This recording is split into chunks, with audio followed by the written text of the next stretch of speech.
Good morning बच्चों। मैं अमरेंद्र कुमार आप सभी बच्चों का एक बार फिर से बायो ज्ञान क्लासेस के अंदर स्वागत करता हूं। जैसा कि मैंने मेरे प्रीवियस वीडियो के अंदर कहा था कि मैं बहुत जल्द आपके लिए एक नए विषय पे आपके साथ चर्चा करूंगा। तो लीजिए, क्लास 10th का एक नया टॉपिक आपके सामने है, मानव श्वसन तंत्र। जी हाँ बच्चों, मानव श्वसन तंत्र। आज इस विषय को हम लोग डिस्कस करेंगे और मेरा प्रयास रहेगा कि मैं इस विषय को आपके सामने रखते समय इस तरीके से रखूं कि आपके लिए विषय बिल्कुल सरल और आसान हो जाए। और जब विषय सरल और आसान होगा, कंसेप्ट आपका क्लियर होगा, तो आप देखेंगे कि आप चीजों को काफी अच्छे तरीके से लिख पाएंगे। तो चलिए हम लोग देखते हैं मानव श्वसन तंत्र। और यहाँ एक बात आप गौर कर रहे होंगे, मैंने यहाँ कोई डायग्राम नहीं बनाया है। ये मैंने आपके लिए एक सरप्राइज एलिमेंट रखा है कि मैं क्या करने वाला हूं। मैं आपके लिए क्या करने वाला हूं, मैं ये आपको बताऊंगा मेरे इस वीडियो के अंदर कि मैंने क्यों डायग्राम यहाँ पे नहीं बनाया है। चलिए फिलहाल हम देखते हैं मानव श्वसन तंत्र। मानव श्वसन तंत्र को हम लोग समझेंगे, लेकिन मैं चाहता हूं कि मानव श्वसन तंत्र को मैं आपको समझाऊं, उसके वर्किंग मैकेनिज्म को मैं आपको समझाऊं, ये कैसे कार्य करता है। उससे पहले मैं चाहता हूं कि मैं कुछ बेसिक कंसेप्ट आपका क्लियर करना चाहता हूं, जिससे कि इस विषय वस्तु को समझने में आपको काफी आसानी होगी। जैसे कि श्वसन क्या है, या फिर श्वसन और सांस लेना क्या एक ही चीज है? क्या रिस्पायरेशन और ब्रीदिंग एक ही चीज है? क्या होता है श्वसन के कितने प्रकार होते हैं? क्या होता है अवायवीय श्वसन, क्या होता है वायवीय श्वसन, जिसको आप इंग्लिश में एनाएरोबिक और एरोबिक रिस्पायरेशन कहते हैं। तो इन चीजों को यदि हमने क्लियर कर दिया तो फिर उसके वर्किंग मैकेनिज्म श्वसन तंत्र के अंदर, मानव श्वसन तंत्र के अंदर कैसे चीजें कार्य करती हैं, वो समझना आसान हो जाएगा। तो आइए सबसे पहले देखते हैं कि श्वसन क्या है। तो श्वसन क्या है? वह प्रक्रिया जो ऑक्सीकरण द्वारा भोजन से ऊर्जा का निर्माण करता है, श्वसन कहलाता है। The process of releasing energy from food through oxidation is called respiration. तो आप कह सकते हैं, अगर एक लाइन में आपको कहना हो कि श्वसन क्या है, आप कह सकते हैं ऊर्जा का निर्माण ही श्वसन है। आप कह सकते हैं ऑक्सीकरण द्वारा भोजन से ऊर्जा का निर्माण ही श्वसन है। हाँ, लेकिन श्वसन और सांस लेना, जिसको आप शुद्ध हिंदी में कहते हैं श्वासोच्छ्वास, जिसको आप इंग्लिश में कहते हैं ब्रीदिंग, रेस्पायरेशन और ब्रीदिंग, ये दोनों अलग चीजें हैं। देखिए, जहां रेस्पायरेशन एक रासायनिक प्रक्रिया है, एक केमिकल प्रोसेस है, वहीं ब्रीदिंग जो है एक फिजिकल प्रोसेस है, एक भौतिक क्रिया है। तो एक सबसे बड़ा मूल अंतर है। आई थिंक आप इस बात को समझ रहे हो, ये सबसे बड़ा मूल अंतर है। और जहां श्वसन का उद्देश्य ऊर्जा का निर्माण है, वहीं पे ब्रीदिंग का जो उद्देश्य है वो केवल गैसों का आदान प्रदान, सांस लेना, सांस छोड़ना। सांस लेना जिसको हम कहते हैं प्रश्वास, इनहेलेशन, और सांस छोड़ना जिसको शुद्ध हिंदी में आप कह सकते हैं उच्छ्वास, एक्सहेलेशन। और जब ये दोनों मिलता है, एक प्रश्वास यानी एक इनहेलेशन और एक एक्सहेलेशन मिल करके ब्रीदिंग बनता है। तो श्वासोच्छ्वास क्या है आप समझ लीजिए, भौतिक क्रिया है। श्वसन क्या है? एक रासायनिक क्रिया है। तो ये दोनों में अंतर है। एक ऊर्जा का निर्माण कर रहा है, एक क्या कर रहा है, केवल एक उस श्वसन की क्रिया में पार्टिसिपेट कर रहा है, गैसों का आदान प्रदान कर रहा है। और जहां तक ह्यूमन में ब्रीदिंग की बात कही जाए तो 1 मिनट में लगभग 15 से 16 बार ब्रीदिंग हो जाता है। तो यहां ये चीज क्लियर हो गई। श्वसन क्या है ये हमने समझ लिया कि श्वसन और रिस्पायरेशन और ब्रीदिंग में क्या अंतर है, श्वसन और श्वासोच्छ्वास में क्या अंतर है, ये हमने समझ लिया।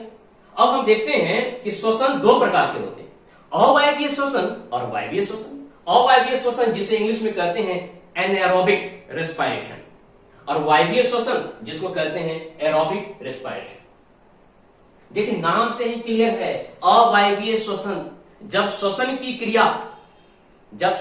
क्रिया ऑक्सीजन की अनुपस्थिति में हो तो उस प्रकार के श्वसन को अवायवीय श्वसन कहते हैं।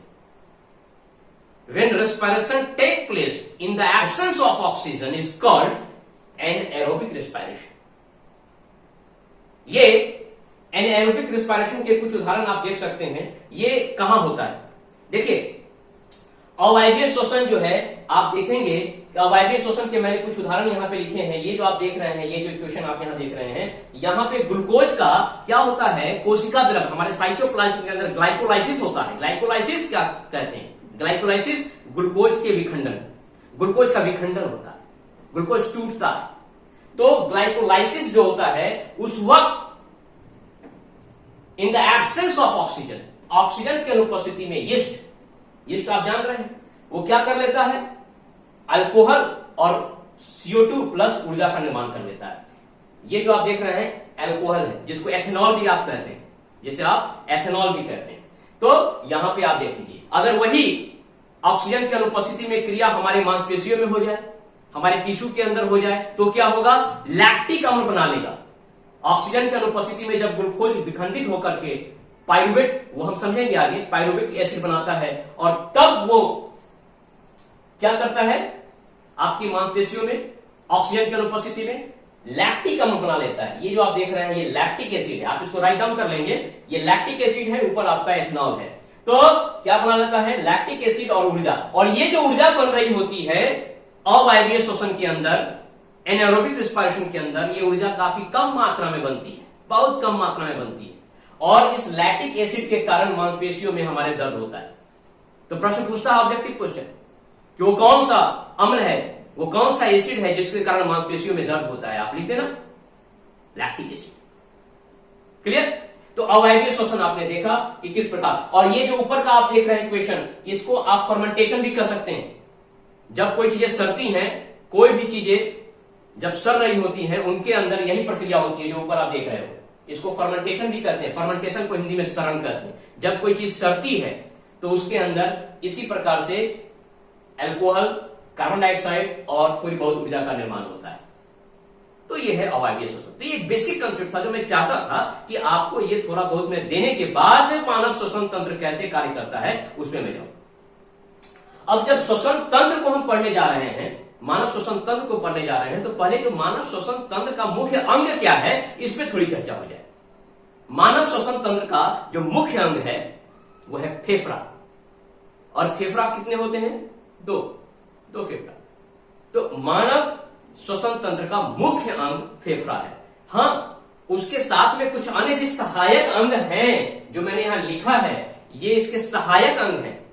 वह श्वसन तंत्र की क्रिया में सहायक अंग की भूमिका निभाते हैं, मुख्य अंग नहीं है। मुख्य अंग है फेफड़ा। और जितने भी मैमेलियंस हैं, जितने भी स्तनधारी हैं, उनका जो मुख्य अंग होता है वो फेफड़ा होता है। और जो कुछ एक्वाटिक एनिमल्स होते हैं, जलीय जीव होते हैं, मछली वगैरह, उसके अंदर का जो श्वसन अंग होता है गिल्स होता है, जिसको आप हिंदी में गलफरा कहते हैं। क्या कहते हैं? गलफरा कहते हैं। ठीक उसी प्रकार मेढक, मेढक को आप जानते हैं, मेढक, मेढक का जो होता है श्वसन अंग, यहां पे जो है, मैं ये नहीं कहूंगा कि उसका जो श्वसन अंग होता है वो, मैं ये बता के नहीं चलूंगा कि सिर्फ लंग्स होता है, मैं कुछ अलग बताऊंगा। मैं ये बताना चाहूंगा कि मेढक गिल से भी श्वसन करता है, फेफड़ा से भी करता है और त्वचा से भी करता है। गिल से कब करता है? जब वह मेढक टेडपोल अवस्था में होता है। टेडपोल मेढक का बच्चा, लार्वा, जो पानी में स्विम करता है, उस अवस्था में जब होता है मेढक टेडपोल की अवस्था में, तो वो गिल्स की सहायता से श्वसन करता है। जब वो बड़ा होता है, जो जलीय, जल और स्थल दोनों पे मूव कर सकता है, उस कंडीशन में वो जो है फिर फेफड़ा से श्वसन करता है। और जब वो अपने आप को हाइबरनेट कर लेता है, शीत ऋतु में अपने आप को जमीन और मिट्टी के अंदर छुपा लेता है, उस अवस्था में वह त्वचा के माध्यम से भी श्वसन करता है। अर्थवर्म वगैरह, केचुआ वगैरह जो होता है, केचुआ वगैरह, अर्थवर्म, वो अपनी त्वचा से करते हैं। तो उनका जो श्वसन अंग हो गया त्वचा होगी। कॉकरोच, कीट, कॉकरोच वगैरह, कीट वगैरह जो होते हैं, उनके जो श्वसन अंग होते हैं वो होते हैं ट्रैकिया से कर लेता है। और एक बड़ी इंटरेस्टिंग बात है कॉकरोच के बारे में कि वो ट्रैकिया से करता है और डायरेक्ट यहां से, यहां उसका जो सर से नहीं, सर यहां हम लोग तो नाक से लेते हैं, फिर ट्रैकिया में आता है, वो आगे देखेंगे हम। लेकिन वो कॉकरोच जो होता है वो डायरेक्ट ट्रैकिया से कर लेता है। उसका ये होता है कि कभी अगर गलती से उसका सर कट भी जाए कॉकरोच का, तो लगभग ऐसा अनुमान है कि वो 8 से 10 दिन जीवित रह जाता है। क्यों? क्योंकि उसके टिश्यू को ऑक्सीजन मिल रहा होता है, एनर्जी बन रहा होता है। हाँ, भोजन नहीं मिलने की वजह से उसकी मौत हो जाती है, क्योंकि एनर्जी के लिए सिर्फ ऑक्सीजन नहीं, ग्लूकोज भी चाहिए होता है। दैट्स वाई 8 से 10 दिन तो वो जीवित रह जाता है।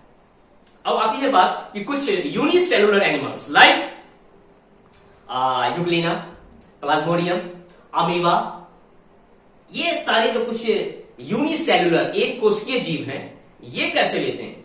ये लेते हैं प्लाज्मा मेम्ब्रेन से, अपनी कोशिका की झिल्ली से, विसरण विधि के द्वारा। ये मैं विसरण विधि पे थोड़ा इंफेसिस कर रहा हूं, जोर डाल रहा हूं, जिसको इंग्लिश में आप डिफ्यूजन कहते हैं। क्यों डाल रहा हूं? उसके पीछे कारण है, क्योंकि ये डिफ्यूजन, ये विसरण इस मानव श्वसन तंत्र के अंदर आगे भी आपको सुनने को मिलेगा। और मैं चाहता हूं ये चीज मैं आपको थोड़ा यहीं पे क्लियर कर दूं कि ये विसरण क्या है, डिफ्यूजन क्या है। ये होता कुछ नहीं है। डिफ्यूजन और विसरण जो है सामान्यतः द्रव्य, लिक्विड और गैसेस के अंदर देखने को मिलता है। इसमें होता क्या है कि जब कोई मॉलिक्यूल्स, लिक्विड के मॉलिक्यूल्स या फिर एयर के मॉलिक्यूल्स हाई कंसंट्रेशन से लो कंसंट्रेशन की ओर मूव करते हैं, तो इस घटना को डिफ्यूजन कहते हैं। जब कोई मॉलिक्यूल्स लिक्विड के या गैस के उच्च सांद्रता से निम्न सांद्रता की ओर गमन करते हैं, तो इस घटना को हम लोग विसरण कहते हैं, डिफ्यूजन कहते हैं। इसको मैं एक छोटे से एग्जांपल से आपके सामने रखना चाहूंगा। छोटे से एग्जांपल के साथ देखिए, ये एक गिलास वाटर है आपके सामने और ये मेरे दूसरे हाथ में इंक है। और यदि मैंने इस इंक को इस वाटर के अंदर ड्रॉप किया, तो आप देख रहे होंगे ये जो इंक है वो पूरे पानी में धीरे धीरे फैल रहा है, पूरे पानी में धीरे धीरे फैल रहा है। और ये तब तक फैलेगा जब तक कि पूरे पानी का रंग ये नीला न कर दे, एक समान न कर दे। और ये क्यों फैल रहा है? यही विसरण है। क्यों फैल रहा है? क्योंकि इंक का जो कंसंट्रेशन है, इंक के जो मॉलिक्यूल्स हैं वो बहुत ज्यादा संख्या में है एक पर्टिकुलर एरिया के अंदर। उनका concentration in comparison of water molecules बहुत ज्यादा है, जिस वजह से इंक चारों तरफ फैल रहा है, इंक चारों तरफ फैल रहा है। यही है डिफ्यूजन, यही है विसरण। और इस चीज को मैंने आपको यहां पे इसलिए क्लियर किया है क्योंकि जब हम श्वसन तंत्र को देखेंगे आगे, तो उसमें ये वर्ड आएगा और ये वर्ड अपनी भूमिका निभाएगा श्वसन तंत्र के अंदर। सो आप देख ले कि किस प्रकार ये फैल रहा है। चलिए आगे मूव करते हैं। तो इस प्रकार आपने देखा कि डिफरेंट जो एनिमल्स होते हैं उनके डिफरेंट ऑर्गन्स होते हैं श्वसन के लिए, ये आपने देखा। फिर अब हम बात करेंगे कि श्वसन तंत्र का मैकेनिज्म क्या है, वर्किंग मैकेनिज्म क्या है। वर्किंग मैकेनिज्म यानी श्वसन की जो प्रक्रिया होती है मानव के अंदर, मनुष्य के अंदर, वह कितने चरणों में पूरी होती है। तो मैं बता दूं कि मैं यहां पे आपके लिए लेके आया हूं यह बताने कि ये 4 चरणों में पूरी होती है। 4 चरणों में। पहला मैंने लिखा है प्रश्वास, इनहेलेशन, ये है प्रश्वास। वर्ड पे नहीं जाना है, एक्शन पे जाना है। मेरे एक्शन पे जाइए। आपने सांस अंदर लिया, दैट्स कॉल्ड इनहेलेशन, प्रश्वास, यही है बस। आपने सांस लिया, वातावरण के वायु को अपने नाकों द्वारा आपने इनहेल किया, ये है प्रश्वास। अब जब ये प्रश्वास आपने किया, ये जो आपने ऑक्सीजन लिया वातावरण से, ये ऑक्सीजन कहीं तो जाएगा, और कहीं जाएगा तो क्या होगा? गैसों का विनिमय होगा। ये दूसरा स्टेप होगा श्वसन तंत्र के अंदर, ये दूसरा स्टेप होगा, गैसों का विनिमय होगा। और जब गैसों का विनिमय हो जाएगा तो क्या होगा? उसका ट्रांसपोर्टेशन होगा, गैसों का परिवहन होगा, गैसों का परिवहन होगा। तीसरा स्टेप, गैसों का परिवहन होगा। और जब गैसों का परिवहन हो चुका होगा, चीजें जिस उद्देश्य के साथ परिवहन हुआ था वो कंप्लीट हो चुकी होंगी, तो क्या होगा? तब जो रिजल्टेंट होगा, जो प्रोडक्ट होगा, जो फाइनल प्रोडक्ट होगा, वो बाहर निकलेगा। उसको कहेंगे उच्छ्वास, एक्सहेलेशन। आपने सांस छोड़ा, आपने CO2 छोड़ा, ये हो गया उच्छ्वास, एक्सहेलेशन। क्लियर? तो इन्हीं 4 चरणों में हम मानव श्वसन तंत्र को समझने जा रहे हैं। डायग्राम की सहायता से नहीं, मैंने आपके लिए जो है, आप बच्चों के लिए जो है, खुद से एक मॉडल बनाया है। मैं चाहता हूं कि आप इन चीजों को समझें कि जब आप बायोलॉजी के अंदर डायग्राम बनाते हो, मॉडल बनाते हो, तो आपके कंसेप्ट और भी क्लियर होते हैं। तो मैं आपके लिए मानव श्वसन तंत्र का एक मॉडल लेके आया हूं। उस मॉडल पे मैं आपको बताऊंगा कि कैसे जो मैकेनिज्म है, जो मानव श्वसन तंत्र का वर्किंग मैकेनिज्म है, वो कैसे काम करता है। ये बच्चों, ये वो मॉडल है जो मैंने बनाया है मानव श्वसन तंत्र का, और मैं यहां पे आपको डिस्क्राइब करना चाहूंगा कि किस प्रकार मानव श्वसन तंत्र कार्य करता है। देखिए, पहले तो हम मानव श्वसन तंत्र के मुख्य अंग को हम जान गए कि फेफड़ा होता है, लेकिन मानव श्वसन तंत्र के सपोर्टिंग ऑर्गेनल्स भी होते हैं, सहायक अंग भी होते हैं, जो मैंने यहां लिखा है नासा छिद्र, नॉस्ट्रिल, नासा कपाट, ग्रसनी, फायरिंग्स, स्वर यंत्र, लैरिंग्स, श्वास नली, ट्रैकिया, ब्रोंकाई, फेफड़ा, लंग्स, ब्रोंकियोली, वायु कोष्ठक, एल्वियोली और फाइनली डायफ्राम। और ये सारी चीजें मैं आपको यहां दिखाऊंगा किस प्रकार से वर्किंग मैकेनिज्म होता है। तो सबसे पहली विधि है, सबसे पहली क्रिया विधि है प्रश्वास, इनहेलेशन। इस बंदे ने, ये जो कोई भी बंदा है, मान लीजिए ये जो बंदा है, मान के लीजिए बंदा है तो है, अब इसने जो है वातावरण के ऑक्सीजन को इनहेल किया, हो गया, एक प्रक्रिया शुरू हो चुकी है, इनहेलेशन की प्रक्रिया शुरू हो चुकी है। और ऑक्सीजन कहां पहुंच चुका है? ऑक्सीजन पहुंच चुका है इस बंदे के नॉस्ट्रिल, नासा छिद्र के पास। नासा छिद्र से होता हुआ नासा कपाट, नॉस्ट्रिल नासा कैविटी, नासा कपाट, ये नासा कपाट, ये नासा कपाट में हमारे जो है हेयर्स होते हैं, म्यूकस पाया जाता है। नासा कपाट में हेयर और म्यूकस पाया जाता है, और ये म्यूकस जो है चिपचिपा पदार्थ है। ये करता क्या है? ये दोनों का योगदान है। जो वातावरण से हमने ऑक्सीजन लिया है, एयर लिया है, उसके अंदर जो अशुद्धियां हैं, जो इम्प्योरिटी है, उसको ये क्या करता है? फिल्टर करने का काम करता है, उस गंदगी को रोक लेता है। यही वजह है कि जब आप देखेंगे कि अगर आप किसी ऐसे स्मोकी एरिया में हैं, काफी देर तक आप स्मोकी एरिया में हैं, और सुबह जब आप अपने नाक को साफ करेंगे तो आप देखेंगे कि वो पूरा काला काला हो चुका है। क्यों? क्योंकि उस म्यूकस ने उसके अंदर जो अशुद्धियां थी उसको उसने फिल्टर करके ट्रैप कर लिया, रोक लिया और आगे नहीं जाने दिया। तो अच्छा काम करता है नासा कपाट के अंदर म्यूकस और हेयर। ठीक है, अब यहां से क्या होता है कि नासा कपाट से ये ऑक्सीजन है आगे बढ़ता है और आता है ग्रसनी के पास। ये देखिए, ग्रसनी के पास आता है, और ग्रसनी के पास आता है तो यहां पे मैं बताना चाहूंगा कि ये जो ग्रसनी है, जिसको आप फायरिंग्स कहते हैं, ये कहां पे होता है? ये एग्जैक्ट ये आप देखेंगे, एक तरफ फुट पाइप गया है और एक तरफ जो है आपका ये विंड पाइप गया है।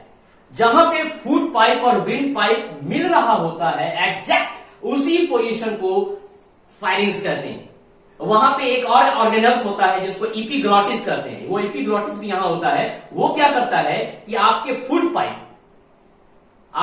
पाइप और आपके जो ये विंड पाइप है, इसके बीच में होता है, और किसी भी प्रकार से कोई भी अनवांटेड चीज लाइक फूड, लाइक वाटर, इस विंड पाइप के अंदर, श्वास नली के अंदर न चला जाए। इसको कौन सुनिश्चित करता है? एपिग्लॉटिस रोकता है।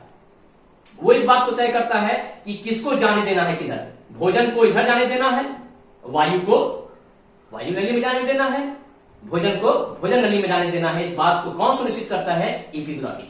और ये यहां पे होता है फायरिंग्स के पास। अब यहां से जो ऑक्सीजन नॉस्ट्रिल से प्रवेश किया था नासा कैविटी, फायरिंग्स होता हुआ आ गया है लैरिंग्स के पास। ये देखिए, लैरिंग्स साउंड बॉक्स, स्वर ग्रंथि, इसको स्वर ग्रंथि भी कहते हैं। ये यहां पे वोकल कॉर्ड इसमें पाया जाता है, और इससे आवाज उत्पन्न होता है।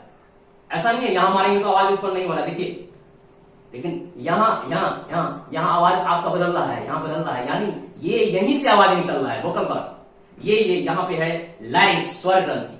अब ये आपका ऑक्सीजन यहां से होता हुआ, स्वर ग्रंथि होता हुआ आ चुका है अब ट्रैकिया में। ट्रैकिया वायु नली इसको कहते हैं, विंड पाइप यही है। ये सेगमेंटेड एरिया आप देख रहे हैं, ये जो विंड पाइप है, ट्रैकिया इसको कहते हैं। ये कार्टिलेज का बना होता है। किसका बना होता है? कार्टिलेज का। हिंदी में कहते हैं इसको उपास्थि। हिंदी में क्या कहते हैं? उपास्थि। उपास्थि और कुछ नहीं है, आपने पढ़ा होगा, उत्तक चैप्टर पढ़ा होगा टिश्यू, तो आपने वहां देखा होगा कि स्केलेटल टिश्यू होता है, कंकाल उत्तक होता है, उसके दो पार्ट होते हैं। एक होता है अस्थि, जिसको बोन कहते हैं, और दूसरा होता है उपास्थि, जिसको आप कार्टिलेज कहते हैं। तो ये कार्टिलेज का बना होता है, मुलायम होता है, और इसका फायदा हमें ये मिलता है कि ये कार्टिलेज का बना होने से ऐसा होता है कि ये कभी भी कोलैप्स नहीं करता है, ये पाइप कभी भी कोलैप्स नहीं करता है, और इसका फायदा ये होता है कि हमारा वायु मार्ग कभी अवरुद्ध नहीं होता है। कार्टिलेज का बना होता है ये ट्रैकिया, लगभग 10 से 11 सेंटीमीटर लंबा होता है। डायमीटर की बात कर ले तो 1.5 सेंटीमीटर से 2 सेंटीमीटर के आसपास इसका डायमीटर होता है। अब ये ट्रैकिया आगे जाकर के दो भागों में विभक्त हो चुका है। ये देखिए ट्रैकिया आगे गया, दो भागों में विभक्त हुआ, जिसको आप ब्रोंकी कहते हैं, जिसको आप कहते हैं ब्रोंकी। अब जब ट्रैकिया दो भागों में विभक्त होता है ब्रोंकी, तो ये ब्रोंकी ही फेफड़ा, दोनों फेफड़ा में, राइट और लेफ्ट दोनों फेफड़ा के अंदर ब्रोंकी ही प्रवेश करता है। तो यहां प्रश्न पूछता है फेफड़ा के अंदर जो इंटर करता है उस पार्ट का क्या नाम है, तो आप उसको याद रखें ब्रोंकी। ब्रोंकी ब्रोंकी दोनों फेफड़ा में प्रवेश करता है और ब्रोंकी आगे जाके कई शाखाओं में विभक्त हो चुका है, डिवाइड हो चुका है, कई शाखाओं में बट चुका है और इन शाखाओं को कहते हैं ब्रोंकियोली। जब ब्रोंकी जाके आगे कई शाखाओं में बट जाए तो उन शाखाओं, उन ब्रांचेस को कहते हैं ब्रोंकियोली। ब्रोंकियोली और ब्रोंकियोली के इन पॉइंट पे आप देखेंगे बहुत सारे गोल गोल गुच्छे जैसे जो आपको दिख रहे होंगे, ये और कुछ नहीं है, ये बच्चों ये है एल्वियोली, वायु कोष्ठक। ऑक्सीजन फाइनली यहीं आता है और हमारे कोरोना वायरस का कोरोना भी इसी एल्वियोली को डैमेज कर देता है। इसी एल्वियोली को, जिसमें वायु होना चाहिए था, उसके अंदर आ जाता है कोरोना वायरस। निमोनिया के अंदर पानी भी इसी एल्वियोली में भर जाता है, निमोनिया के अंदर। अब तो निमोनिया का इलाज है, एक समय लोग निमोनिया से मर जाते थे, ठीक है। तो फाइनली जो इस बंदे ने ऑक्सीजन लिया वो nostril, pharynx, larynx, trachea, bronchi, bronchioli होता हुआ एल्वियोली में आ चुका है। और यहां एल्वियोली में जब आता है तो एल्वियोली के आउटर वॉल के ऊपर बहुत सारे ब्लड कैपिलरी होते हैं। ब्लड कैपिलरी कुछ नहीं है, थीन वेसल्स ऑफ ब्लड, ब्लड की पतली पतली महीन से जो आपकी वेसल्स होते हैं उसको कहते हैं ब्लड कैपिलरी। हिंदी में कहते हैं रक्त केशिकाएं। एकदम बाल के समान महीन पतली सी एक वेसल्स है जिसके अंदर ब्लड फ्लो करता है, रक्त प्रवाह करता है। तो और वो क्या करता है, ब्लड कैपिलरी सारे एल्वियोली के आउटर वॉल से जाल की तरह लिपटा रहता है और उस ब्लड के अंदर होता है हीमोग्लोबिन। और हीमोग्लोबिन तो आप जानते ही हैं क्या करता है, ऑक्सीजन को अवशोषित करने का भी काम करता है।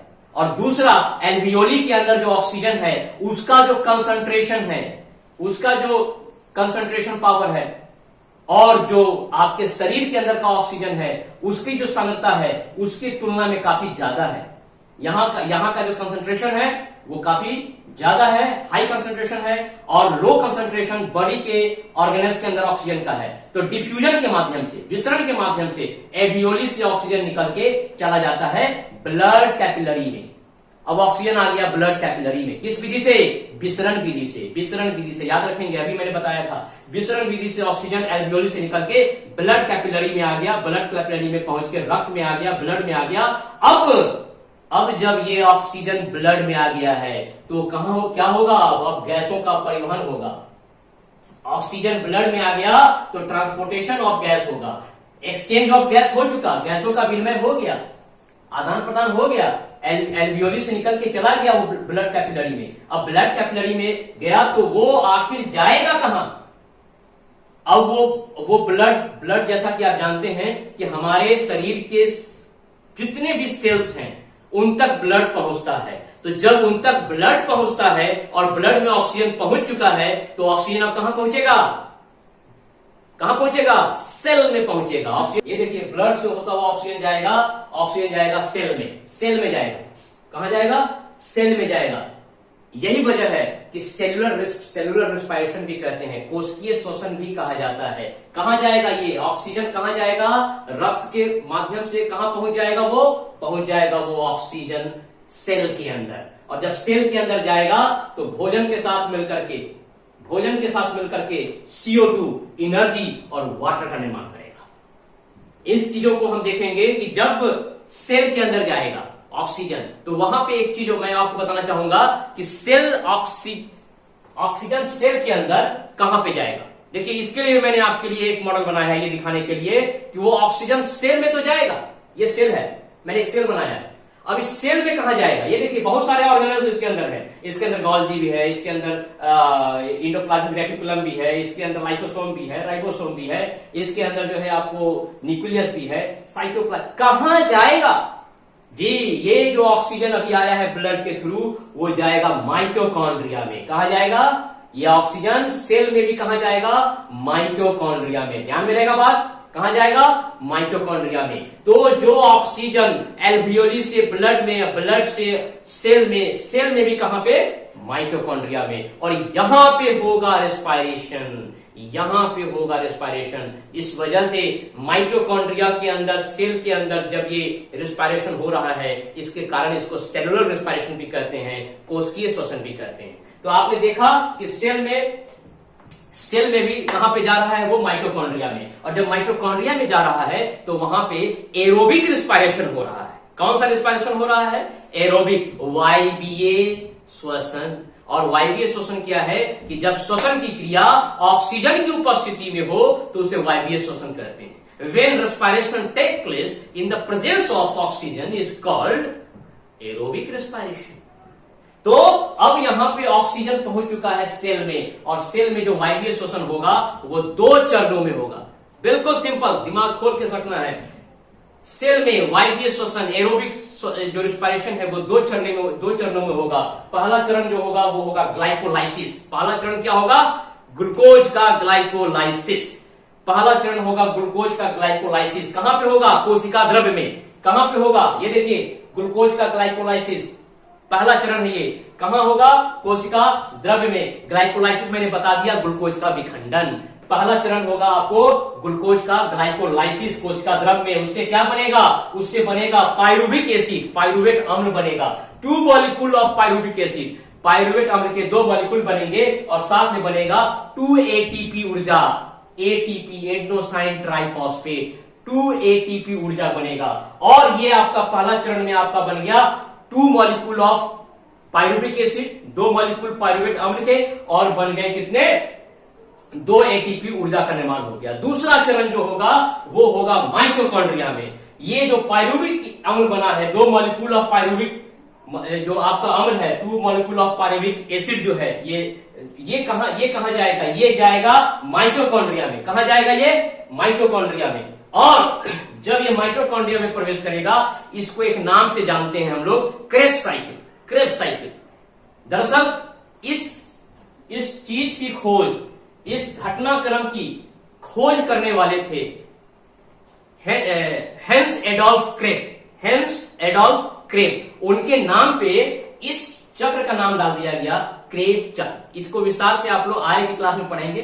10th क्लास में आप इस पर इतना ही समझिए कि ये जो पायरुवेट अम्ल है, 2 मॉलिक्यूल ऑफ पायरुवेट अम्ल, वो माइटोकॉन्ड्रिया में प्रवेश करेगा और उसका पूर्ण रूप से ऑक्सीडेशन हो जाएगा। उसका पूर्ण रूप से क्या हो जाएगा? ऑक्सीडेशन हो जाएगा। ऑक्सीजन की उपस्थिति में क्या हो जाएगा? ऑक्सीडेशन, ऑक्सीकरण हो जाएगा। और उसके फलस्वरूप क्या बनेगा? उसके फलस्वरूप बनेगा कार्बन डाइऑक्साइड, जल, और 38 एटीपी ऊर्जा बनेगा। कितना बनेगा? 38 एटीपी ऊर्जा, जो लगभग 277 किलो कैलोरी ऊर्जा के बराबर होता है। यहां मैं एक टेक्निकल चीज आपको बताना चाहता हूं, सिर्फ जस्ट फॉर के आपके नॉलेज में ये होना चाहिए कि जब 2 molecule of pyruvic acid of mitochondria में प्रवेश करता है तो एक मॉलिक्यूल जो होता है पायरुविक एसिड का, पायरुवेट अम्ल का, वो 18 एटीपी के बराबर होता है। कितना?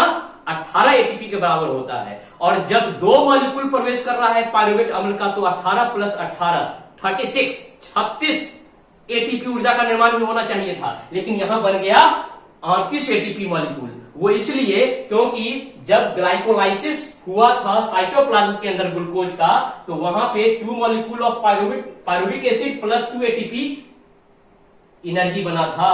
तो ये 36 और वहां से कोशिका द्रव्य में जो 2 एटीपी बना था उसको मिला देंगे तो 38 एटीपी ऑफ एनर्जी बन जाएगा। तो इस प्रकार से आपने देखा कि माइटोकॉन्ड्रिया में जो श्वसन की क्रिया हुई, जो पायरुवेट अम्ल का, पायरुविक एसिड का जो ऑक्सीडेशन हुआ, उसके फलस्वरूप CO2 बन गया, H2O बन गया और 38 एटीपी ऊर्जा बन गई। अब ये CO2 क्या होगा? अब ये CO2 पुनः विसरण विधि के द्वारा ही सेल से निकल करके, माइटोकॉन्ड्रिया से निकल करके ब्लड में आ जाएगा। और ब्लड से होता हुआ पुनः ये ब्लड से होता हुआ कहां पहुंच जाएगा? एल्वियोली में पहुंच जाएगा। जी बच्चों, वो जो CO2 बना है माइटोकॉन्ड्रिया के अंदर due to oxidation of pyruvic acid, जो वहां पे CO2 बना है वो CO2 अब ब्लड से होता हुआ एल्वियोली के पास आ जाएगा, और एल्वियोली से कैसे जाएगा फिर अंदर, एल्वियोली के अंदर फिर से विसरण विधि के द्वारा, क्योंकि जो ब्लड में अभी CO2 पड़ा है उसका कंसंट्रेशन जो है बहुत ज्यादा है, हाई कंसंट्रेशन है, और वो चला जाएगा कहां, लो कंसंट्रेशन की तरफ, एल्वियोली में चला जाएगा। CO2 एल्वियोली में जाएगा, एल्वियोली से ब्रोंकियोली में जाएगा, ब्रोंकियोली से ब्रोंकी में जाएगा, ब्रोंकी से ट्रैकिया में जाएगा, ट्रैकिया से जाएगा लारिंग्स में, लारिंग्स से फारिंग्स में, फारिंग्स से नासल कैविटी में, नासल कैविटी से होता हुआ नॉस्ट्रिल से वो बाहर CO2 निकल जाएगा। तो इस प्रकार जो है पूरा आपने देखा कि मानव में श्वसन तंत्र किस प्रकार कार्य करता है और कैसे कैसे अंग उसके अंदर शामिल होते हैं। उसके अंदर ये सारे अंग शामिल होते हैं। फेफड़ा उसका मुख्य अंग है। फेफड़ा की जहां तक मैं अगर बात करना चाहूं तो यहां आप ये देख रहे हैं कि दो फेफड़ा होता है, जिसमें जो राइट साइड का फेफड़ा होता है वो थोड़ा साइड में, लेफ्ट साइड के फेफड़ा की तुलना में थोड़ा सा बड़ा होता है। राइट साइड की जो फेफड़ा होता है ये लंग्स होता है, उसके 3 हिस्से होते हैं, सुपीरियर लोब्स, मिडिल लोब्स और इंफीरियर लोब्स।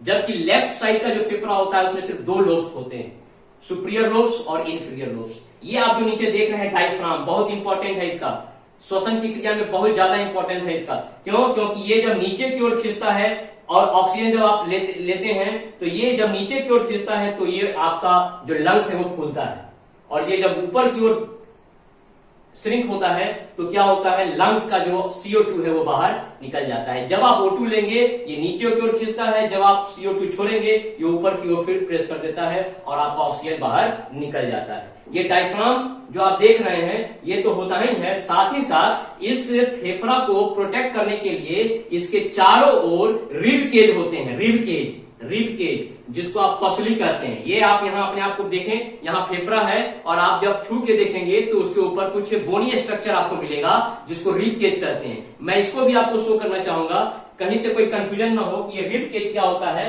मैंने आपको नहीं दिखाया, ऐसा कुछ नहीं है। ये देखिए रिब केज है, ये रिब केज है, ये देखिए ये रिब केज है। ये आप देखिए फेफड़ा है, फेफड़ा के ऊपर जो आप देख रहे हैं ये रिब केज है।